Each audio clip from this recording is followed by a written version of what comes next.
Hey everybody, how is it going? It is RambleCast time. This is August 23rd. We have one of those this year. We made it. We're pretty proud of it. Anyway, I'm Cody Toombs. I'm your host. I do hostly things. And with me is Corbin Davenport. Hello. It So, is mildly alarming that it is August 23rd, actually. Now that you mention that, I'm not really sure where where most of the past 2023 few went. months. Yeah. Hey, I know the past month was like kind of a blur for several reasons, but also the rest of the year. It's still March 2020, right?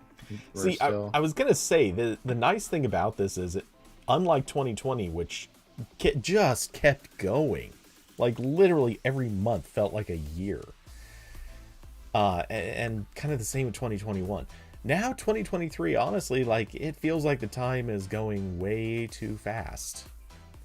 In sadly not the good way.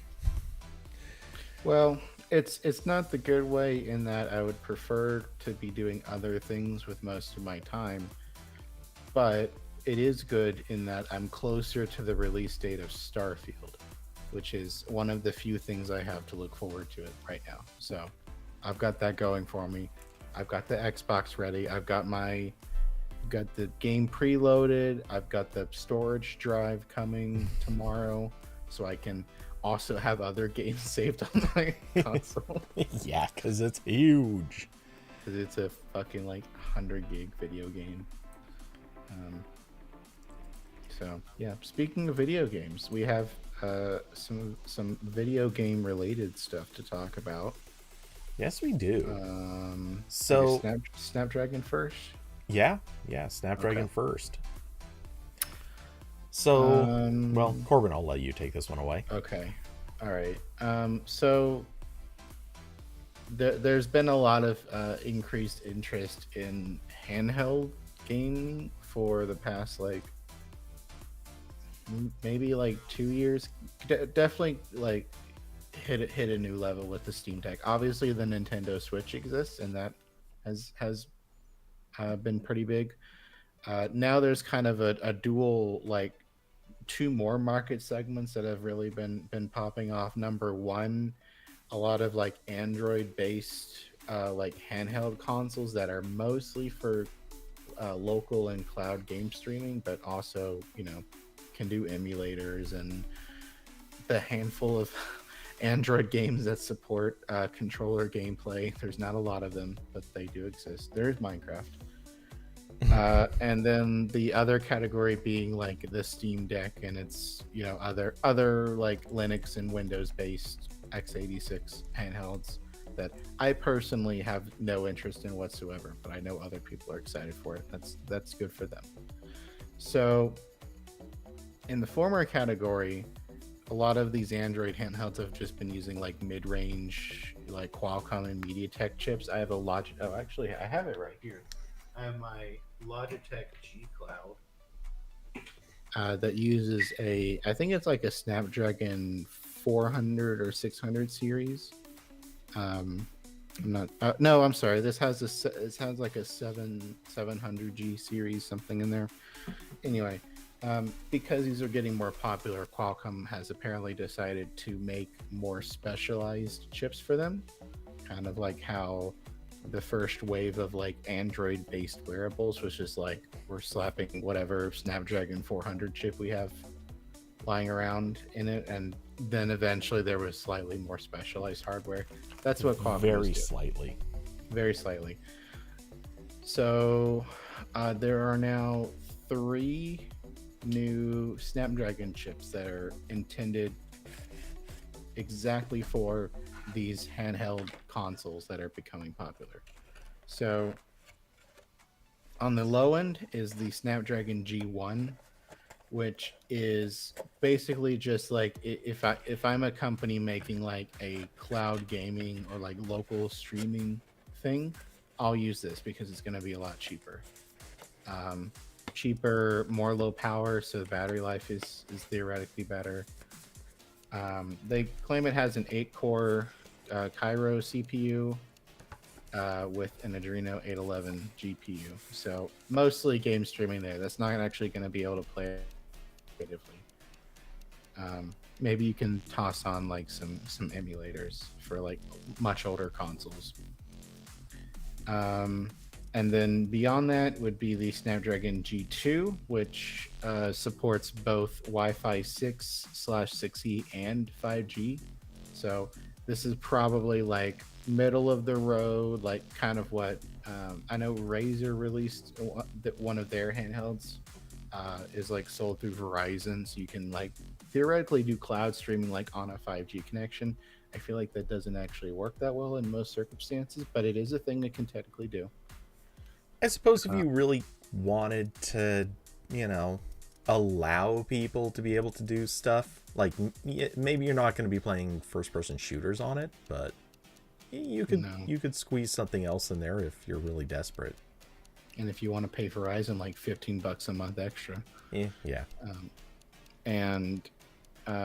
So it's kind of like their middle of the road thing. And then beyond that, they have a Snapdragon G3, which they say is built off the feedback from the Razer Edge 5G. And this is again, I don't like Qualcomm's naming scheme whatsoever. This is like a successor chip to the Snapdragon G3X Gen 1 that was in the Razer one. So that's really cool. That one has a 8-core CPU, Adreno 832 GPU. That one, they don't really like give exact comparison numbers to like how this would line up with like a flagship Android phone. I imagine it would be somewhere around there, probably still lower. But that one supports 5G sub-6 and millimeter wave, as well as Wi-Fi 7. So that should be like as good as you can get, probably. Again, I feel like they're probably gonna sell. I don't know. These Android handhelds are in kind of a weird space. Like I might end up writing something about kind of what I've got out of my G Cloud, because like it is a weird thing where it's like it is kind of like the Steam Deck in that it's not like extremely good at anything. It's just okay at a lot of stuff. So like with this, I can play some Android games from the Play Store. I've got like Minecraft and stuff on there. I've got some emulators. It's really nice for like I have a couple PSP games on here with the PSP emulator. That's pretty nice. Cloud and local streaming's kind of okay.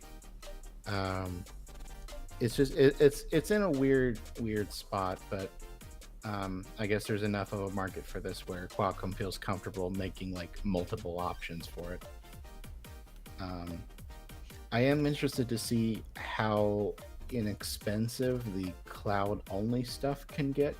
Like what's the price point on the G1? Because that's been like the one of the more pressing points is like, yes, you can use these are powerful enough where like, yeah, you can run some like local emulators or like less demanding games. But if you just want cloud or local game streaming, like how cheap can you get it? Right, if like all of the processing is offloaded to something else. So like if I don't think it's going to happen, but if someone could make a streaming only thing that's like under $100, like that could be compelling. If you're comparing it to like a normal just like game controller, which would be $60-$70. So yeah, we'll see how that goes. Yeah, I am curious how much this is going to be able to take into the market. I mean, it's interesting to me that they're specifically the G3. I mean, I always kind of look at the flagship stuff a little bit more than the cheaper stuff. It's instinct. But I notice in their marketing, and this stands out to me, they towards the end they specifically say, and I'll just read it out. The latest platform brings multi-dimensional performance improvements paired with high-end gaming features, including hardware-accelerated ray tracing, game super resolution, XR glass tethering, low latency premium Bluetooth audio with Snapdragon sound to blah blah blah. Okay, don't care about those parts. But the hardware ray tracing, game super resolution, whatever that's supposed to mean, and XR glass tethering, what really stands out to me is these are probably some fairly heavy duty things. Is anyone making anything that's going to run on this? And yeah, I saw Michelle posted on Mastodon that one of the titles that already supports this, I think he said World of Tanks, and he like couldn't tell much of a difference yeah, I wouldn't between expect so. the ray tracing. Yeah, so I have no idea. So And and they're gonna have to, that's the thing, they're gonna have to face that classic issue of how do you get a company to build something for this when no one's gonna buy these because no companies have built anything for this. They're gonna they're gonna need a company that's actually wants to build a whole ecosystem, and like platform plus ecosystem, and that's going to commit to being around for, you know, a decade, supporting stuff and doing the whole thing. And they're going to have to compete with big players in the market, even though Sony and Microsoft don't really try to compete with mobile in any sense like Nintendo does. Nintendo has had mobile gaming since the Game Boy. And Sony tried it, was doing good with the PSP for years, and then kind of fumbled the ball and just decided, this isn't working for us, we're out. So it's not like the market doesn't have a space for this, and the Steam Deck, in my opinion, kind of proves that this space is fairly strong. But it also doesn't seem like any company is rushing to really make this happen. So I'm not sure Qualcomm has their buyers for this. yeah, this is just it's just in a really weird space where like the ray tracing stuff I believe is also in their recent like flagship smartphone chips, so that's just going to be a thing. But yeah, who knows like who's really going to build for that. And the market for this beyond like streaming stuff would be Android games, and a lot of those do not really support gamepad input, which is annoying.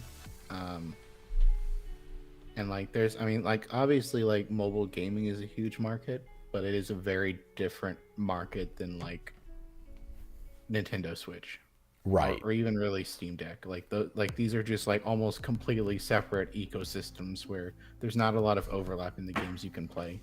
Yeah. So I am going to throw the wild super theory, which I think even you will agree that this would be exciting if true.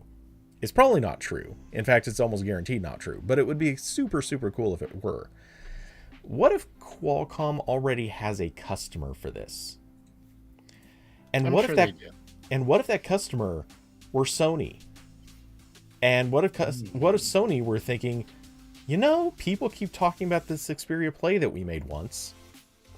Maybe we'll do it again.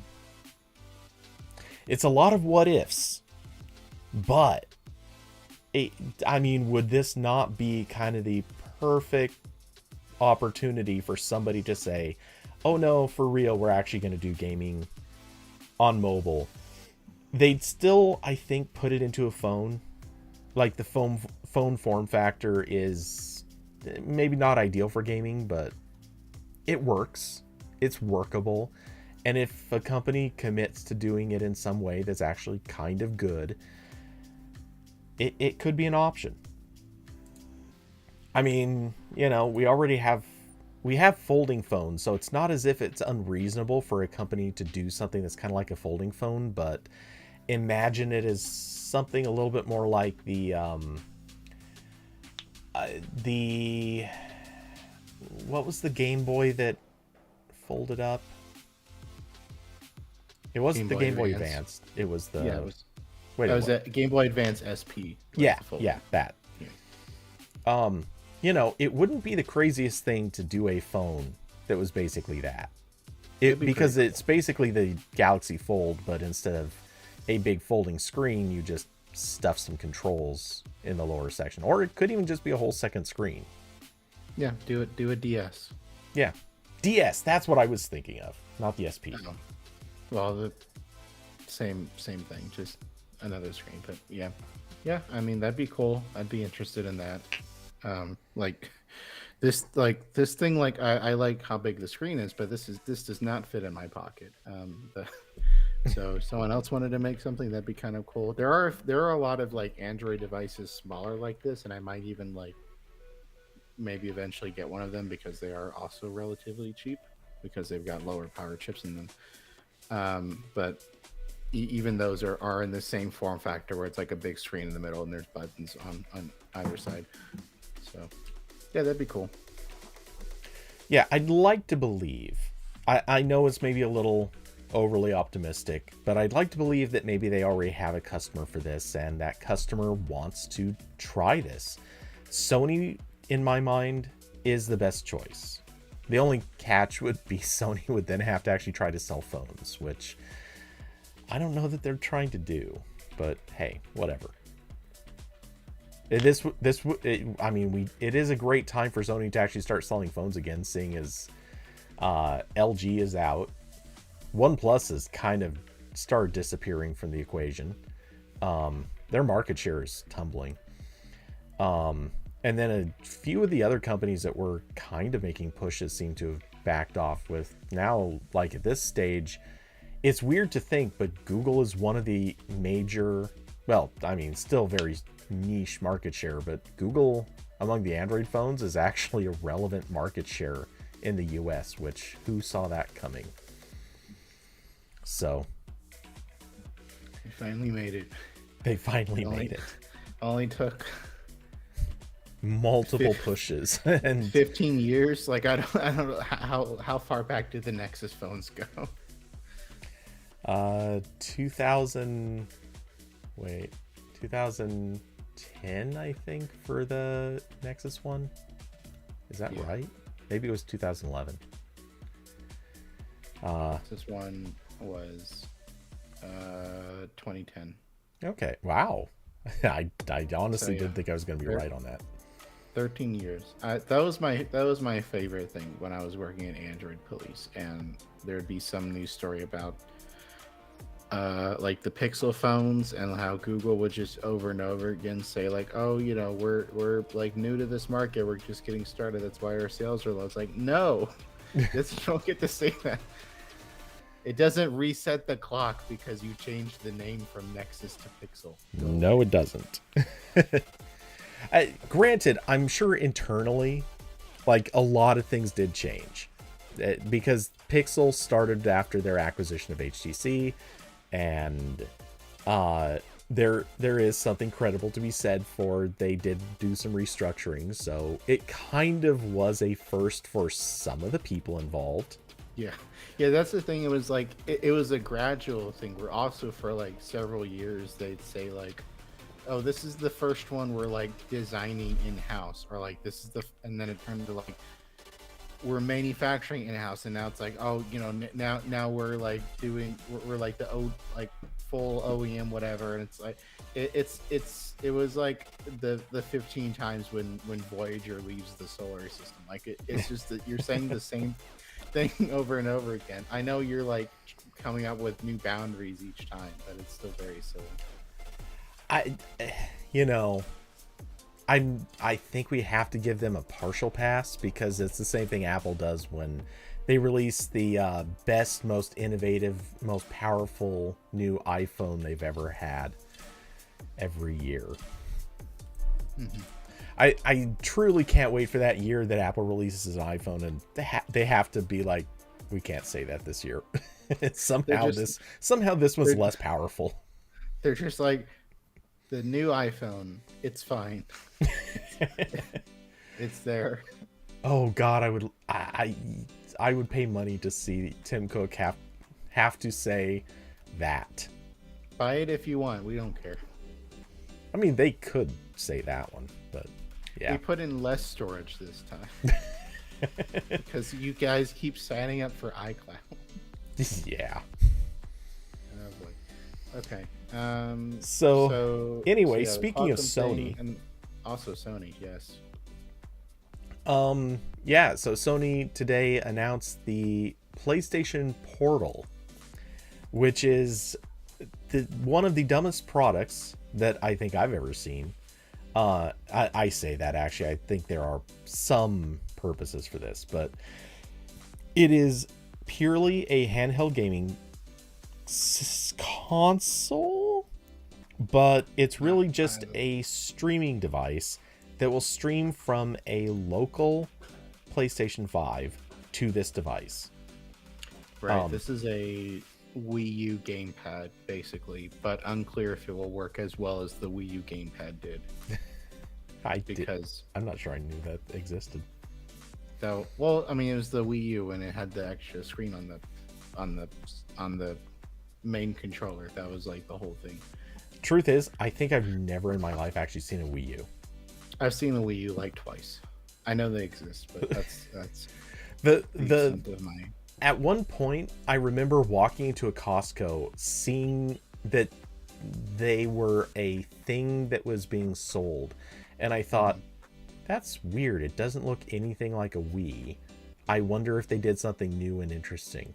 And then I never looked into it. Yeah, this isn't like really a console. It's just like a thin client controller. And Sony said it can stream games from a PS5. Has a 8-inch LCD screen, so not AMOLED. That's kind of disappointing. That is 1080p, supposedly up to 60 frames per second. It has the same like haptic feedback and adaptive trigger stuff as the normal DualSense controller for the PS5. Got a headphone jack. Take that, Apple. Not like super clear yet what the advantage to this would be over one of the many like Android handhelds that can do, you can install the PlayStation local streaming app on. Presumably this will be higher quality, and obviously this is like it's built like a PS5 controller, so it's that I think is exactly the feature. So yeah, it's going to have basically the ability to use it as a regular controller, which strictly speaking, I'm assuming you could probably do a little bit of that with a smartphone. I don't know. I guess I don't know if that would work, but you can connect the PS5 controllers to a smartphone, I'm pretty sure, and so you should in theory be able to control that way, but I don't know if it works as well or as smoothly, especially since they're also connecting over Bluetooth. I don't know if you can connect those via cable. Anyway, so this should be more optimized, I'm assuming. I would hope so. Also, one of the things that they're pitching is that this will not work with Bluetooth earbuds. It will only work with their own proprietary streaming. There's a weird little fly or something. Anyway, it will only work with their proprietary streaming technology, and they're going to sell a pair of custom earbuds that works on that protocol. The whole focus is it's supposed to be ultra low latency, which is good. I mean, anyone who's used Bluetooth earbuds in low latency mode, you know that they're terrible. Yeah, I was about to say, like, that's fine. I'm okay with it. Like, I've tried the Bluetooth support on the Switch. It's really bad. It's really laggy. Every other, like, Bluetooth literally only works for music or video that is like knows how to be synced up with the audio delay. That's really it. So that's fine. Xbox does that too. Like all of their headsets are like Wi-Fi direct kind of thing. Yeah. Um, So I reviewed, I think 7 sets of earbuds, something like that. And about half of them have had a low latency or gaming mode, is what they'll generally call it. And I gotta say, I think only one of them have I ever come away thinking, okay, I could use this. But the thing is, if you turn your head the wrong direction, all of a sudden you start like losing audio in one side, or it starts getting like weird out of sync issues, stuff like that. Like, you have to have the perfect orientation for your Bluetooth, otherwise your low latency connection is just going to go to hell. So if this works at all, I kind of get why Sony would do this. I'm a little bothered by the idea that they're going to completely shut out Bluetooth. That doesn't seem right to me. But I don't know, maybe this is like a cost saving thing. They don't want to pay licensing, or who knows. There are 1,000 explanations. Might be licensing, might be like what I assume the logic was probably at Nintendo originally, where it's like, this is gonna be so bad, like it might actually be better if we don't include it. It's just not gonna be useful. So I said this back when this was first announced in May, and I say it again because I couldn't be more serious about this. According to them, this is going to be for gaming. Like, they've really given no other indication that it will do anything else. And just as a side note again, or we didn't really say this, but just bringing it up, this is not even for cloud gaming. It will not work with Sony's cloud gaming service or services, since they're going to be launching a new one. This is only going to work with games that are installed, I guess you could say, semi-locally. But it also will not have movie streaming built into it. I'm assuming you can probably stream a movie that you're playing on the PlayStation. I'm guessing. I don't know. I don't actually know if that's supported. But yeah, they're not going to have like the Netflix and Disney Plus apps on here. You're not going to be able to just stream a show off the internet. Right. And to my mind, that is the dumbest thing I think I've ever heard. Mostly because, honestly, like, it will cost Sony basically nothing to put that stuff on here. I'm sure every company would want to work with them. They're going to want to put their stuff on here. And development of those apps is going to cost next to nothing, because this, I'm sure, runs probably Android. Or if not, or maybe it runs Sony's OS. Who cares?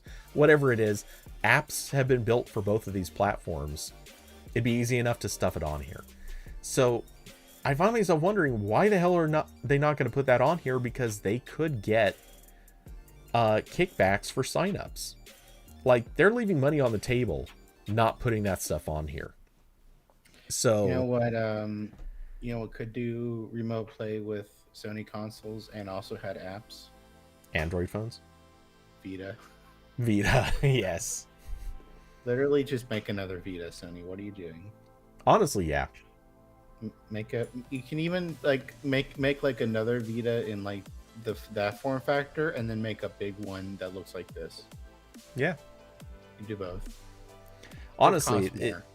Like, I don't know. It seems, I don't know. I'm not a business major, so I don't know how many of these will sell. But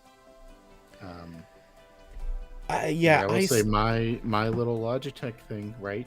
I'm sure it's built much more shoddily than Sony's thing, but I've got Mario 64 on here, so take that. And I don't know that I would make that bet, but we'll see. So I will say this: I thought this before, and now that we know the price is going to be $200, I'll say it again.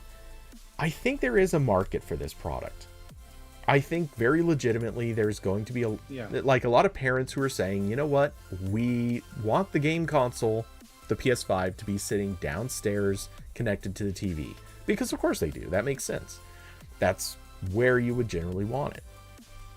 And yet at the same time, there's going to be like, you know, movie night where the parents want to watch a movie or watch TV, whatever, turn on Fox News or something. I don't know. Whatever these types of people do. And the kid is going to be like, yeah, no, I'm not going to watch that propaganda. I want to go play a game. And so they're going to tail it up to their room and drag this with them, and they're going to just play up there. Yeah, I mean, that's why that was like the selling point for the Wii U. Like, that was in all the ads where like someone was like, I want to use a TV, and then you show someone like picking up the gamepad and go taking the game somewhere else. Yeah, it's an obvious thing, and I know $200 is, you know, certainly not in the budget for everybody, but if at the same time, I could see that being in the territory of acceptable for, you know, the family that has it. If they've got a few bucks lying around and it's worth it to reclaim the TV whenever they want it, this makes sense. It's a reasonable solution. It's not that overpriced. I mean, really, for what it is, it's not a bad price at all. So yeah, I mean, like if Microsoft made something like this for the Xbox and it was like actually better than local streaming, like I would consider it. Because like I've played a lot of local Xbox streaming on this. This was like why I bought this for the most part, and like it's just kind of okay, right? Because like it's the video bitrate is not a great quality, and I would, again, hinges on if what Sony's built gives you a much better experience than like their existing remote play solutions. I don't know how much they can do that, because it's not the PS5 already exists, right? They can't add like a dedicated like video encoder or whatever after the fact. I mean, wouldn't be surprised if they just had that in there. And yeah, well, I mean, like it does exist because, or I mean, like they have this sort of stuff built in for recording, right? Like it's always recording, so that when you press the button, it'll save the last 30 seconds. So it's probably just using that. But would hope there's like some kind of upgrades where they're using the hardware differently, but we'll see. Yeah. So anyway, I think that's about it for that one, which brings us to the direct competition, Xbox. Yes, Xbox does not have a weird new screen controller. Instead, they have panels. A weird new skin. They have panels. So, so like one of the reasons our country's declining is that we don't have special edition consoles anymore. Right? Yes. You can't go to Walmart and buy a Xbox 360 with like the Call of Duty logo on it and like some cool like colors and stuff. That doesn't exist anymore. Has that actually gone away? I thought that was still a thing. Not really, no. Okay. Yeah, like basically, I don't even know if it really happened last gen all that much. Like, I don't know if Sony made like special PS4s at any point. There were a few. I don't know how many, but there were a few. The for the past couple of years, whenever Microsoft does something, it's always like a giveaway. Like we made 500 of these weird Xbox consoles, whatever. Yeah, there was definitely that.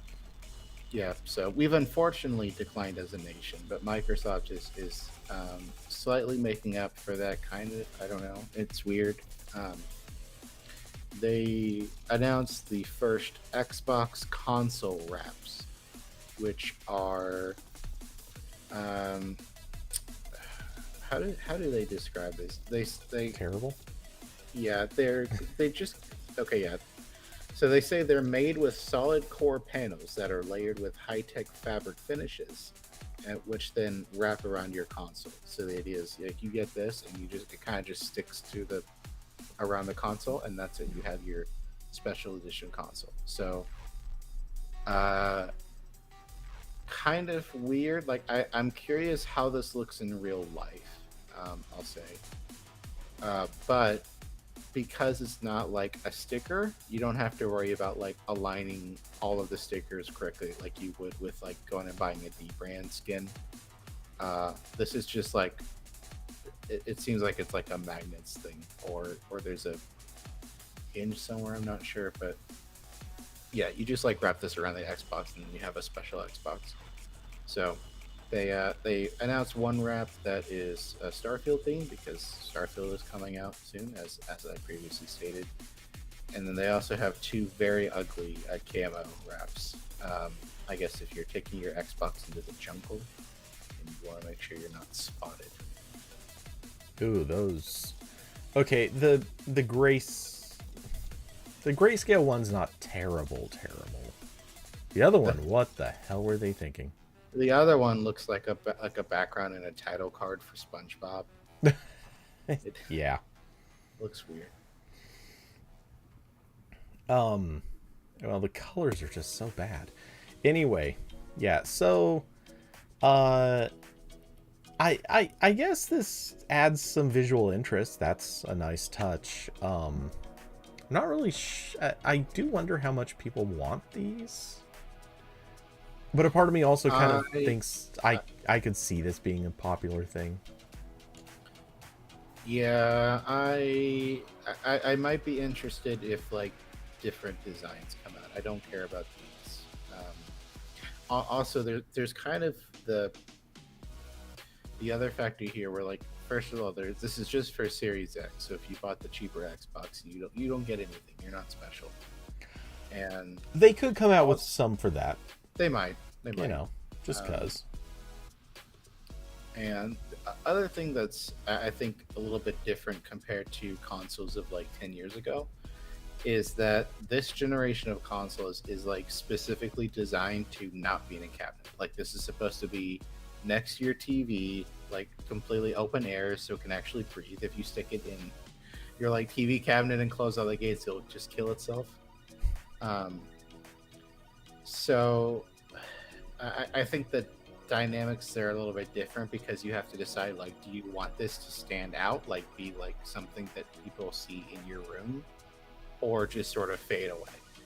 Like I do think that's kind of nice with the Xboxes where they're just like black boxes. So like if you know they blend in with like all of the other black electronics you probably have around your TV and your TV. So if you don't want it to stand out, it doesn't really stand out all that much. But with this, you can make it look neat if you want. I already stuck stickers on mine, so I don't have this. But yeah. I mean, I get it to some extent. Like, just some visual interest is a good reason to do this. That I have no objection to that. The particular styles that they've done, I'm with you on that. I don't know that they're so good, but whatever. The Starfield one's kind of boring. Yeah, it really is. But who knows? Maybe that's a precursor for what the game's going to be like. Wow. Yeah, I'm kidding, of course. It's obviously going to be the greatest game of the year, just like Cyberpunk was. And yeah, I don't know. I got nothing against them doing this. How much are these going to cost? $50. Yeah, the camo ones are $45, and then the Starfield is $50. They say it's $50. Okay, it's a bit pricey for what these are, but you know, because they're not stickers, you can take it off and on however many times you want, which is nice. Versus a D brand skin might run you like, I don't know, $20-$30, but that's on there and you cannot put it back on usually.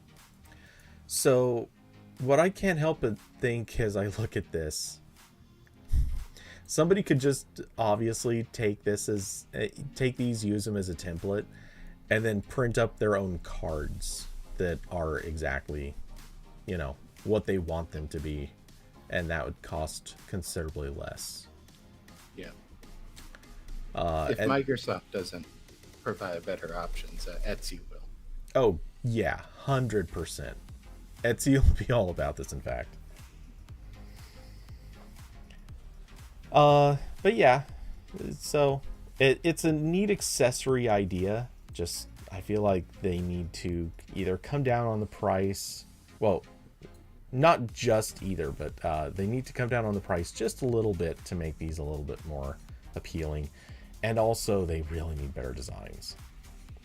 But hey, for first 3, I suppose maybe not the worst starting point. They could be worse. Can't wait to see the Master Chief one that eventually happens. Because even though they don't have the Halo exclusive rights anymore, I think. Is that correct? No, they do. Do they? Okay. Yeah. Maybe it was just that they aren't exclusive to Xbox anymore now that it's PC available. But whatever. Anyway, I look forward to them doing a Master Chief version because that's coming. You could also, I feel like they could do some fun Minecraft ones because this console's like almost shaped like a block. Well, and these skins are basically blocks. Like from looking at the video, it certainly doesn't look like it has a different shape to it when you put these on. Like they're just straight up and down walls. So, ooh, you know what would make a lot of money also? Partner with Lego and make the panels Lego like ground panels. Yeah. Yeah. No, that's actually a really awesome idea. Mm-hmm. I should work for Microsoft. I know what I'm talking about. Okay, moving on. But no, seriously, do you have anything else to say on this? Nope. Okay. David, valid question. What stupid snarky thing is Dbrand gonna post in response to this? I have a feeling they probably are working really hard right now to come up with something super, super edgy. Because that's what they do. This was 2 days ago, so I'm sure they said something. I can't check it because I'm not logged into Twitter, so if I go look at their profile, it's going to show me their posts from like 3 years ago because Twitter now sorts posts by likes. It might still happen.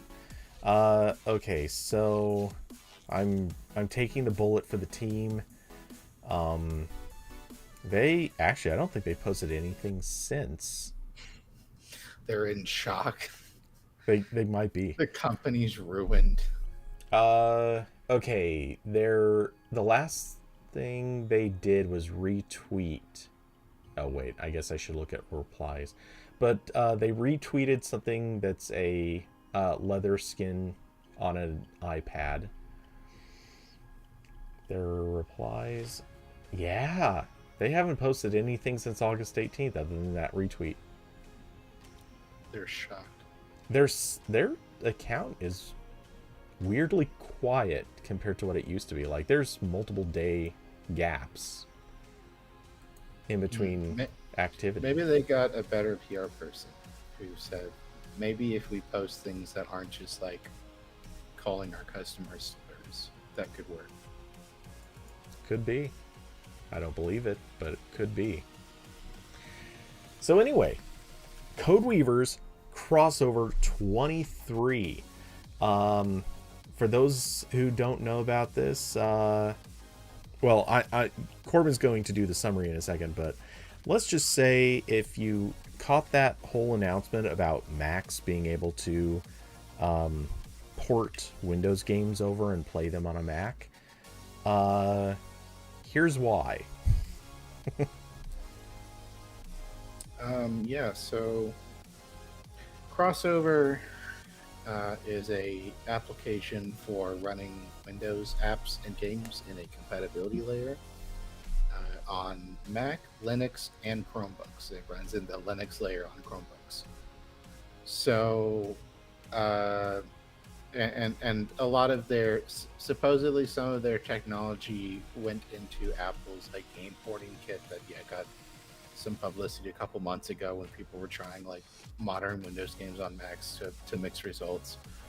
And Codeweavers is also one of the major contributors to Wine, which is the project that Crossover is based off, and is also used in Valve's Proton layer to run Windows games on Linux and Steam Deck. So it's kind of like all over. It spans out to a lot of things. But anyway, Crossover released version 23 this week, which I did buy because it was on sale for like $50, and I was like, okay, fine. Company's good. The product is. I don't know how much use I'll get out of it, but anyway. So this version, the main thing that is new here is initial support for DirectX 12 on Mac. So they had Diablo 2 Resurrected and Diablo 4 working on Mac OS.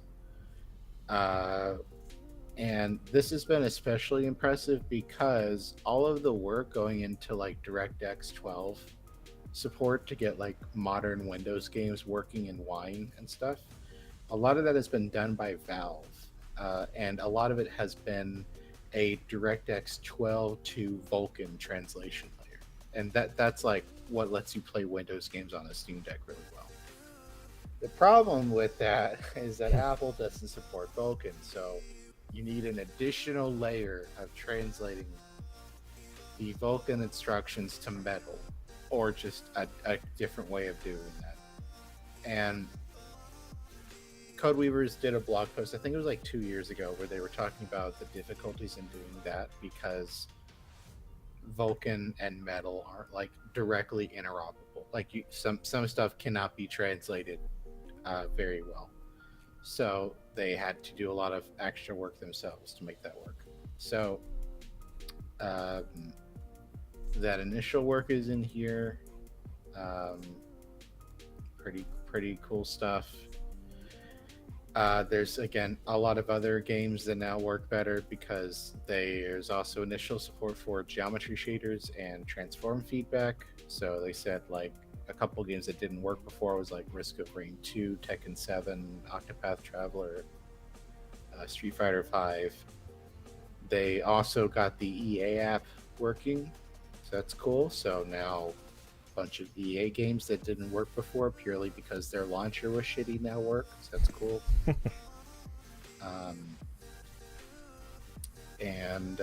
There's a bunch of other stuff. It's got the latest version of Wine, so like everything that's been in Wine over the past few years now integrated.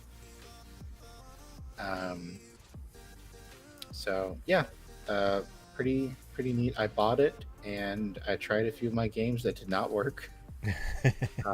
And then off to a great start.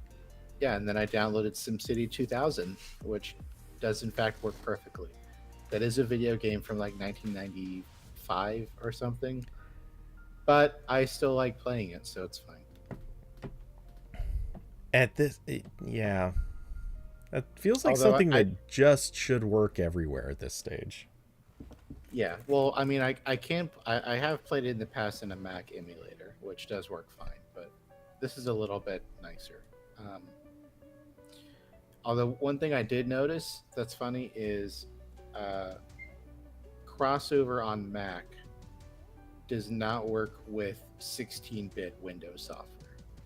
So if you go back far enough to like really old Windows stuff, like Windows 3.1, some Windows 95 stuff, that will not work. It's just like 32-bit software and newer that does work. So I thought that was. I don't think that's an issue with like Wine and stuff on Linux. I assume that's some weirdness with Apple removing like 32-bit support, but if they did that, I don't really know how Wine runs 32-bit Windows software. I don't know. Yeah. The Windows like Windows's compatibility layers for running like old architecture is already pretty complicated and weird. Um, yeah, which is why you can't run like. That's why you can't run. I forget what it was. You can run 32-bit Intel software on like 64-bit Windows, but also not 16-bit software, like that kind of thing. So, anyway, yeah, crossover is out. It's neat. So yeah. Anyway, and yeah, this happened about a week and a half ago, but since there was no show during the last week, yeah, this got carried forward because why not? This is actually pretty cool stuff. Okay, so let's talk about. We have to talk about Wear OS. Wear OS has had a, let's say, tested lifetime. Not everything has gone super well, and very unfortunately, its older versions of Wear OS are about to lose Google Assistant. And to me, this is particularly amusing just because, obviously, like anyone who's been paying attention, Google Assistant has been like kind of on and off working anyway. But it started out pretty good. Like Wear OS 1.0, Assistant worked. It actually just worked. It worked great. Somewhere in 2.0, things went horribly wrong, and it just never got right again. So yeah, apparently the new plan is it's only Google Assistant is going to be pulled from Wear OS, well, 1.0 technically, which I think it may have already been gone from, and they're pulling it from 2.0 entirely. So it will only be a feature of Wear OS 3 and above, which seems like a kind of dickish move, seeing as that's probably about the only thing that was really left that Wear OS 2 was still really benefiting from when it worked. Stressing the when it worked. Yeah, this is just next stop in the clown show that is Google Assistant on Google's wearables, where I feel like it mostly worked on Android Wear 1.0. That was a long time ago, so that might be like rose-tinted glasses, but I feel like I didn't have like too many cases where it was like, oops, sorry, can't connect, whatever. After like Android Wear 2.0 and then Wear OS 2, it was just failing for me constantly. Like I reviewed probably more than 10 smartwatches between like Android Police and XDA, and all of them would have issues where most of the time when I would ask Google Assistant something, they'd be like, oops, sorry, it failed. Because I don't know, there was something happened somewhere in the chain where I don't know if it was like relaying the command to my phone and then like something was in like a battery saver optimization, whatever, and didn't get through, or if just like something else failed. I don't really know. It just never worked well. And then Wear OS 3 arrived, and the first watch with Wear OS 3, which was Samsung's thing, didn't have Assistant whatsoever. Just didn't have it. Then a couple more launched without it, including Fossil's watch. It had Alexa instead of Assistant. Eventually, Samsung and Fossil's watches were updated to have Google Assistant, but I really don't know what happened there. It's just very, very bizarre. And now Assistant's just being dropped from Wear OS 2 entirely. So I really don't know what's going on here, but it's embarrassing. Now I have had Siri fail occasionally on my Apple Watch, but generally it seems to work better. So now I only use Siri to start a workout. That's really or start a timer, which is really what I did on Wear as well. My requests were always like, what's the weather tomorrow when I was too lazy to like press the 3 taps to open the weather app or like remind me to do something. That was it. My use case for Assistant was always sending voice replies, or well, not voice replies, but using voice to text to send text messages. Yeah. 100%. That's all I ever used it for, which I would argue is a perfectly really good use case for it. You know, it's one of those things people kind of like how people always complain that smartwatches, the only thing that they would do with them is tell a time and get their notifications. I hear that and it's like, yeah, that's all I want to do with it. That's the use case. I want a smartwatch so I get notifications. That's it. Right. I'm not looking for more. Yep, that's always been why I want a smartwatch. Is like I don't want to take my phone out of my pocket every time it buzzes. Yeah, exactly. And I know the other solution to that is like, don't have your phone buzz. But then what if something happens? Yeah. What if someone sends me a meme and I don't see it right away? What then? Chaos. So I know I've explained this before. It's not exactly a new thing, but you know, I, at least in the pre-pandemic days, I used to go out a lot. You know, I'd hang out with friends. We'd all hang out at a bar or whatever. And like this was especially at the height of the whole, like, everyone complaining that socially everybody was always staring at their phones. And I mean, I saw this myself. Not that I ever really cared about it. I wasn't bothered by other people doing this, but I was the one person who was there. Like, my phone generally stayed in my pocket. And when something happened, I could look at my wrist. Oh, I see it's just a dumb email. Swipe, gone. Like, I'm not staring at a phone all the time. I'm not interacting with the phone basically ever. And if I got a message, like someone saying, oh, where are you guys? Coming to meet you. You know, something like that. It's like, oh, great. Now I have a reason to pull my phone out. And yeah, this is perfect. It was quick. It was glanceable. I knew what was going on. And to me, I don't know if this is really the case. I don't know how much anyone else ever cared. But as far as I'm concerned, I was always the person who seemed more present in our group than other people because I didn't have my phone out. And I really don't know if anyone else perceived it that way, especially since half the people had their phone out and staring at that. So I'm not sure if they were aware enough that other people weren't doing the same thing. But at the same time, like, I'm sorry, but it was kind of actually a solve for the thing everyone was complaining about. So I think smartwatches did work for this, or could have worked for this if anyone bought them. That said, yeah, I don't know where to go with that. But yeah, the loss of Assistant seems like a thing that takes away one of the other use cases for older watches. Which, hey, I guess will incentivize people to buy some newer watches.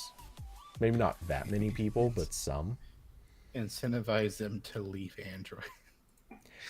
Possibly. Though, to be fair, if the thing that they're leaving Android because of is the loss of Google Assistant, right, then they're going to go to, let's say, iPhone and the Apple Watch so they can then interact with Siri? I'm just saying. Most of the Siri is mostly fine for setting reminders, I think. Let's see. That's all I use it for. I don't know if I can pull this up very quickly, but the customer sat numbers for Siri, I remember there being, I don't know what year it was, but there was a comparison, the customer satisfaction numbers for all of the features on an iPhone, and this was definitely a few years ago, but like every single thing in the list was really good until you got to Siri. And then it was like really bad. It looked horrible.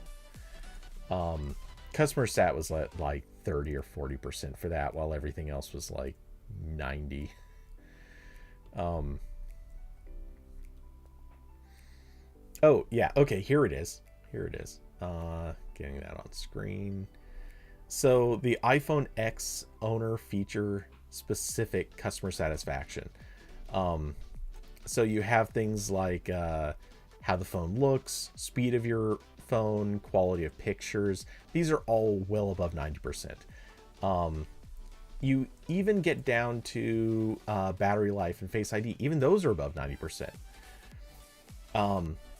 Let's see, how it feels in the hand without a case, portrait mode, and portrait selfie. Oh, no, actually that one's not so great. But how it feels in the hand and portrait mode, these are all between 80 and 90%. The selfies scored kind of a mediocre 67%, something like that. And then you get to Siri, which scored like a 21%.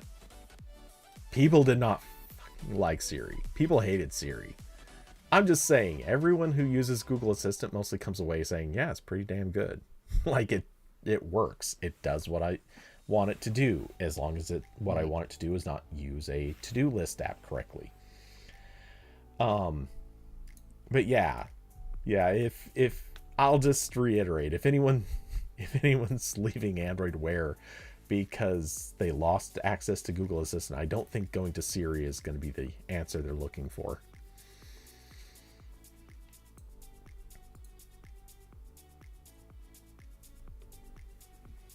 Okay, so I left that as an opportunity for you to talk. I have nothing to add. Okay, so anyway, speaking of devices getting notifications, all of your devices that are signed into Twitter are about to get a lot more notifications. I'm proud of that transition. Sure. Wow, savaged.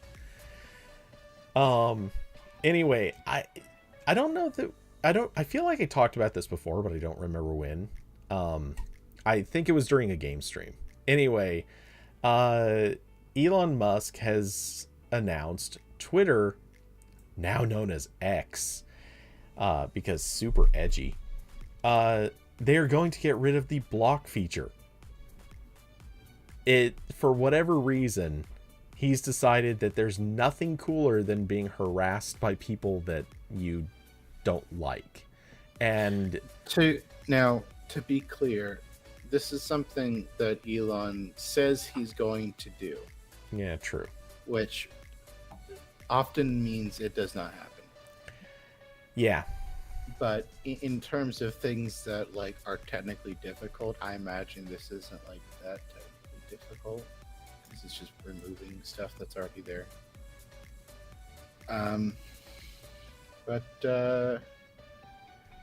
Yeah. Of course, his direct quote is, "Block is going to be deleted as a feature, except for direct messages. It makes no sense." Wow. I wonder why it doesn't make any sense to him. Yeah. Could it be that he's not, a minority online, or other similar experience online, and also maybe it could be that a lot of people have blocked him. Maybe he doesn't want to be. Also, that we do know there was a report a while back, I think after this, I want to say it was either the Super Bowl or World Cup, where both Elon and I think it was maybe Joe Biden tweeted about the event, and Elon Musk was upset that his tweet did not have more interactions, so he was like calling up people at Twitter to like boost his post. Just complete child behavior. So yeah, chalk this up to like 500 thing that he's done that is silly. Carson said blocking also reduces views and as a result ad revenue.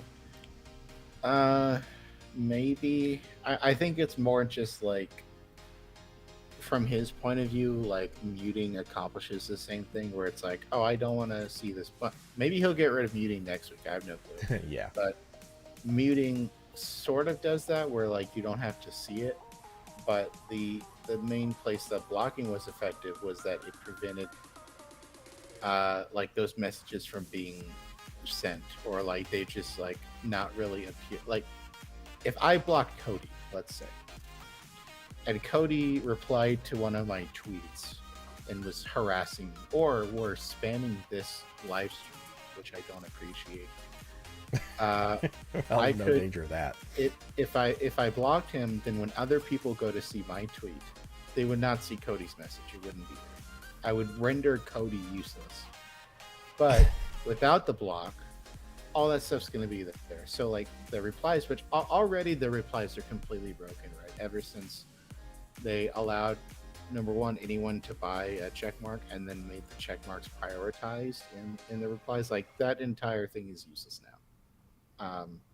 So replies are already useless now. If this rolled out, they would be even worse because you can't stop anyone from like spam. Like the crypto bros are got to be so excited about this because their entire existence is like spamming their whatever thing in other people's threads. I mean, like before all this, like that was how you grew on Twitter, right? There were always those dudes that replied to every major tweet in like 0.3 seconds. Yeah, the reply bros. The reply, like that was a thing. Like that fucking Brooklyn dad, like those kinds of people. Oh god, like, that guy. He's on. I saw him on Mass and I blocked on site. I'm not having that again. Yeah.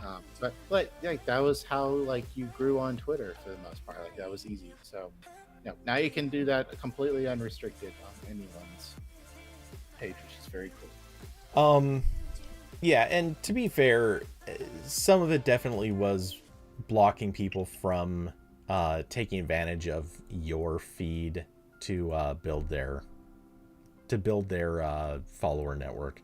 A large part of it, I tend to think the majority of blocking really had more to do with anti-harassment. And obviously that takes forever. All the accounts that would just, especially sock puppet accounts and various other things, like you could spend months just clicking block for all the things that might become problematic for you someday. But yeah, basically this is just another thing where Twitter is becoming a place where harassment is welcome, which not a good choice. And muting accomplishes very little. Muting does not actually prevent you from getting most of this stuff, and as far as I'm aware, I could be wrong on this, but I don't think so. Muting does not prevent you from getting notifications when somebody @s you. It just prevents them from showing up algorithmically in your feed. I could be wrong on that, but I'm pretty sure that's how it works. I don't know. It's been a hot minute since I've really thought about it, but I think there is multiple like tiers of the muting. Like you can choose like, does this person go away on my timeline, or is it that's a Mastodon feature? Is it only on Mastodon? Yeah. Am I getting Mandela affected? Kind of, yeah. There's only one version of mute on Twitter, at least as far as I'm aware of. How to mute accounts on Twitter? Muted accounts can follow you, and you can follow muted accounts. Muting an account will not cause you unfollow them. So again, another thing, like if you've got some stalkers, they can just keep following you. It's fine. Again, if your profile's like public, then like technically they can do that already. Yeah. But now, makes their life even easier. They don't even have to log out first.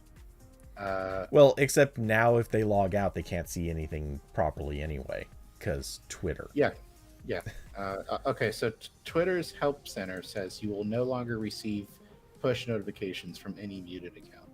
So That's Oh, okay. apparently So I guess technically they at least fixed that, though you'll still, I'm assuming, probably get the notification in your list of notifications. You just won't get the push notification.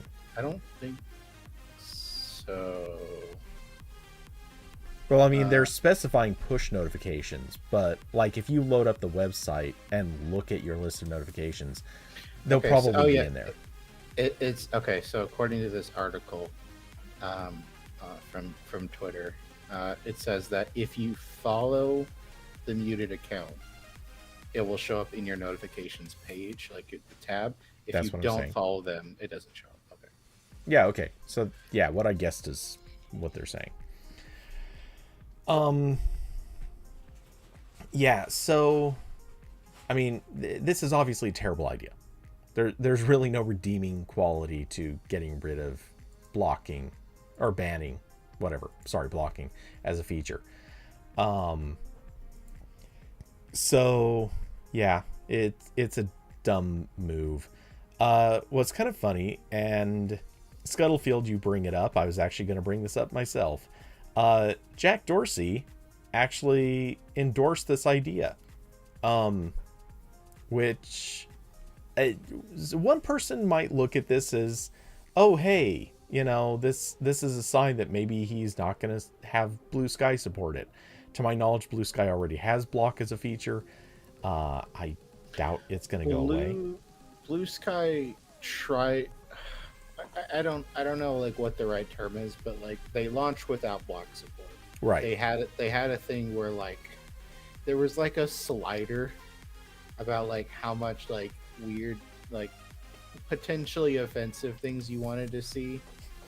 And then very quickly everyone was like, we need blocks. That was among the first things they added. Right. But again, a little bit of a different, I personally, I think, even though it, like wasn't technically launched, it was like a thing the public could use and you didn't have blocking. That seems pretty stupid to me, but anyway, so I'm more evidence Jack is a dumbass. I think that's also good we have that. okay. I'm not disputing that for a second. For perfectly good reasons, I'm not disputing that, because wow. But I am gonna say I don't think that's why he endorsed this. I think he decided to endorse this because of our next news article. Blue Sky actually got a whole bunch of new users right after that announcement about getting rid of blocking. I feel like most of the things Jack is endorsing when Elon Musk does something stupid, it's mostly because Jack is sitting there like, yeah, buddy, keep doing this. You're just going to drive more users to my new service. Yeah, like I guess in theory, like whenever Elon gets his wish and Twitter becomes like a payment platform, like that's gonna be even more in competition because Jack's company owns a Cash App. Mm-hmm. And I think Square, that's the other thing that like Cash is connected to. Yeah. Anyway. Yeah, so Blue Sky got around like 5.6 thousand new registrations in a very short period of time. And again, like Blue Sky is like still invite only. Like you get a fair number of invites if you have an account there just kind of sitting there.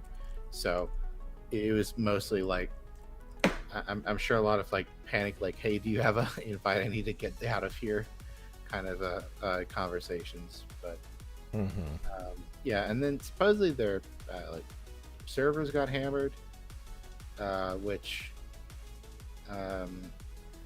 seems pretty silly,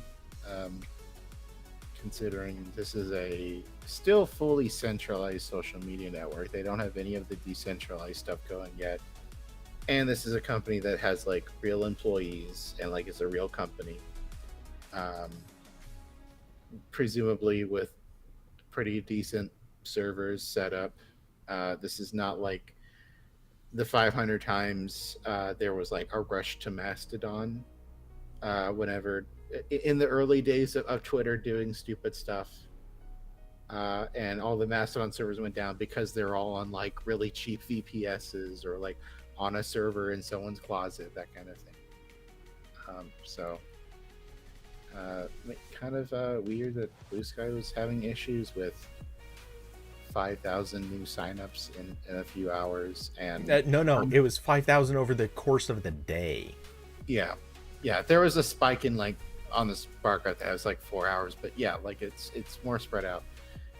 And like I'm sure probably more than that was like everyone who had a Blue Sky account like logging back in to see, check on it, like exactly what happened with Mastodon. Like I could tell Twitter did something stupid because my Mastodon feed would suddenly populate with all the people who made an account 3 months ago and never posted.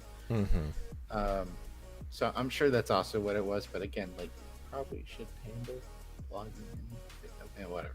Yeah, it seems like a rush of 5,000 people plus, no doubt, some rush of people suddenly being active again. This should not have been enough to take their servers down. 5,000 is not an egregiously high number of new users. Like if it was 5,000 per day for a week, I could start to get it. If it's 5,000 a day for like a month, okay, yeah, you probably need to be like provisioning servers and rushing to deal with stuff a little bit. But 5,000 is not a particularly scary number.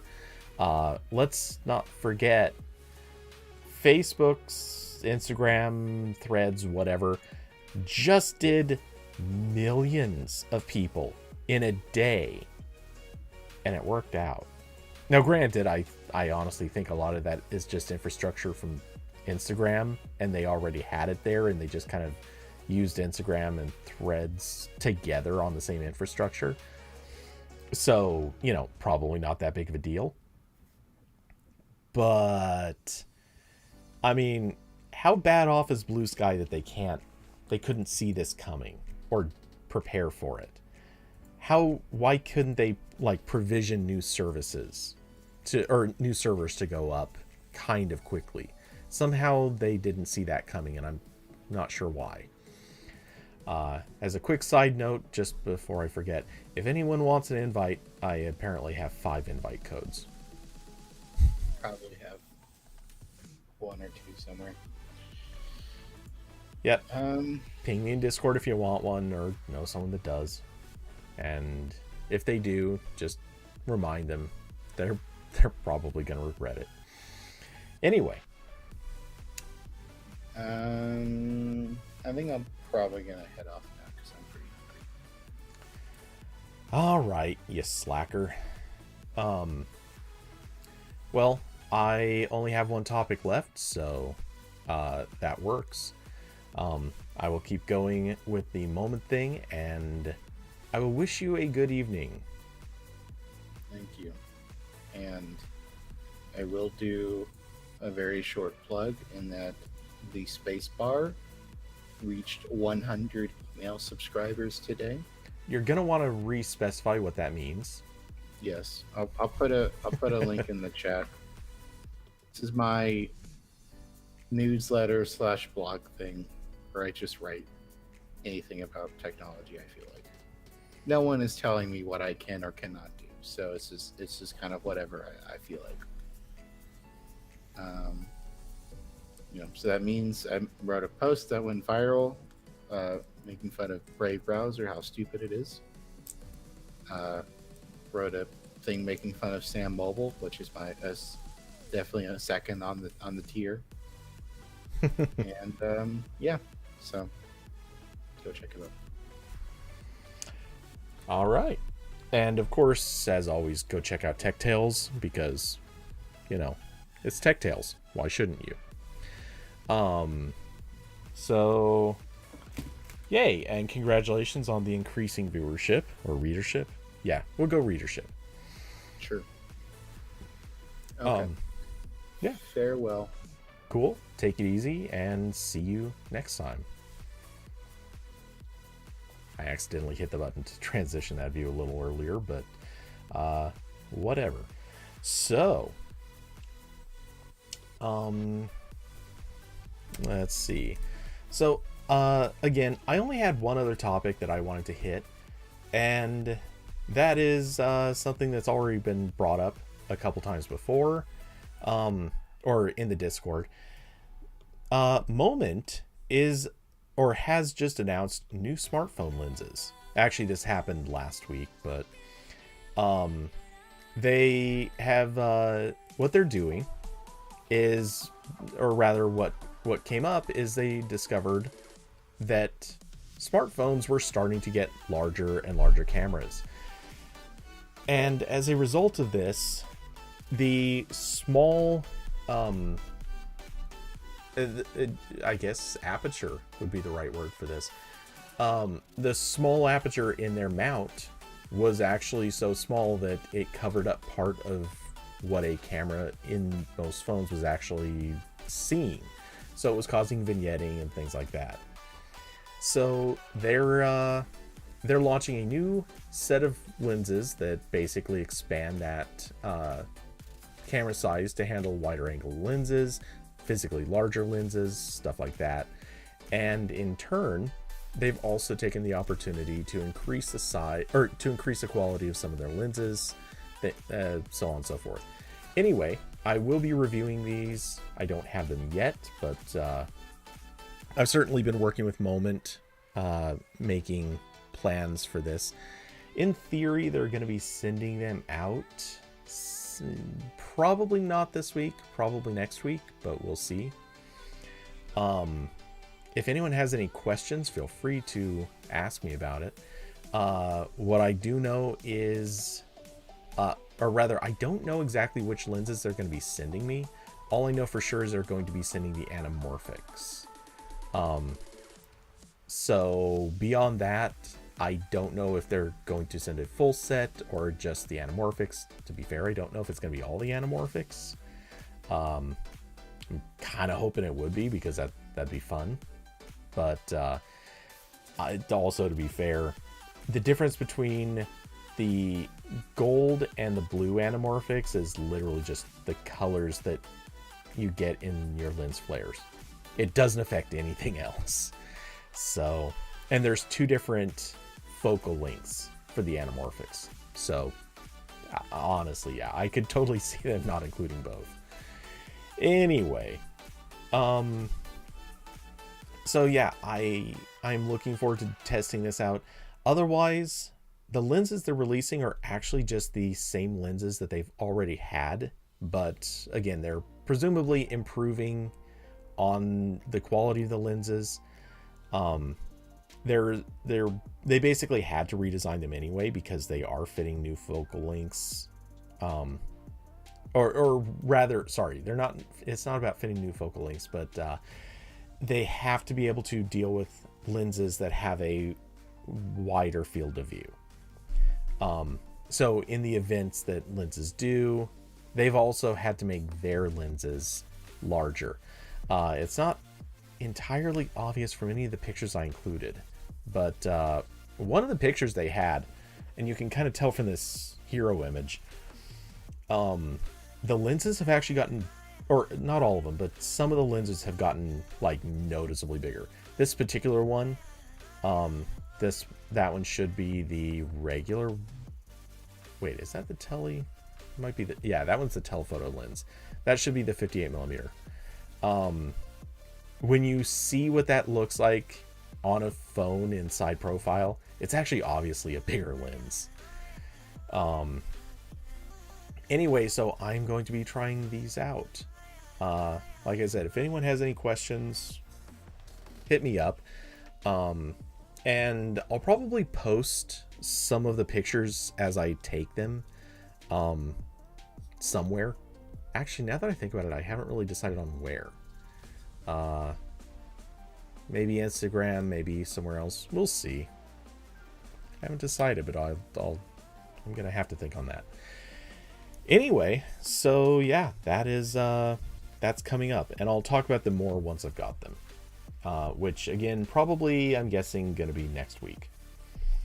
So yeah, that about covers it for my short list of one extra topic. Does anyone else have anything else they want to bring up or question or discuss?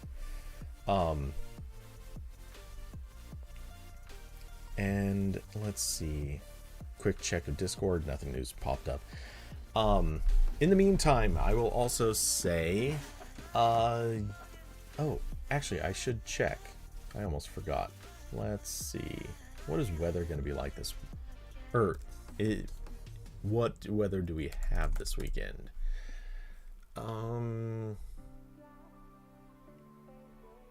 Saturday's going to be a little toasty at 90 degrees, but I can probably deal with that. Sunday's a little cooler at 88. Yeah, so I should be gaming this weekend. Fall Guys has started its new season. Or, sorry, not the new season, but their new Fame Pass. They did a big collab with Final Fantasy, so they've got some Final Fantasy related cosmetics. Not that anybody cares. I've also been playing more and more Overwatch 2, so probably going to start squeezing in a few streams of that once in a while. Because I don't totally suck at it. I'm not great at it, but I don't suck at it. So, yeah, if anyone's into that, let me know. Also, because I have a ton of review units either here or scheduled, I'm going to be doing a lot of photo shoots in the upcoming couple of weeks.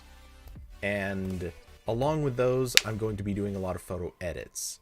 So I have not got anything approaching a schedule yet, but holy crap, you better believe it. I'm just for the sake of doing it, I'm going to have a couple of photo edit streams in the next couple of weeks. So yeah, I'm gonna have to work a little bit on making sure Affinity Photos streams correctly. But yeah, I'll be doing all my work in Affinity Photo instead of using Lightroom and Photoshop. That has become the new working environment for me. Yeah, so that's what I will be streaming over the next week or two. Trying to think if there was anything else. I don't think so. And no one has said anything new in chat, so I'm gonna go on the assumption that that is probably kind of where it ends. So really quick, a huge thanks goes out to Carson, Austin, David, and Diablo for being awesome Patreon subscribers. You guys are super helping keep this channel going. And for anyone else who would like to help out and contribute to the channel, there are links down below to Streamlabs, Cash App, and Patreon. Any little bit helps, of course. It's never required, but you know, it helps. Anyway, so thank you all for coming by, hanging out, being part of the conversation. I will see you all in the Discord chat as usual. But with that, that is the end of the stream for this week. I thank you all, and good night, everybody.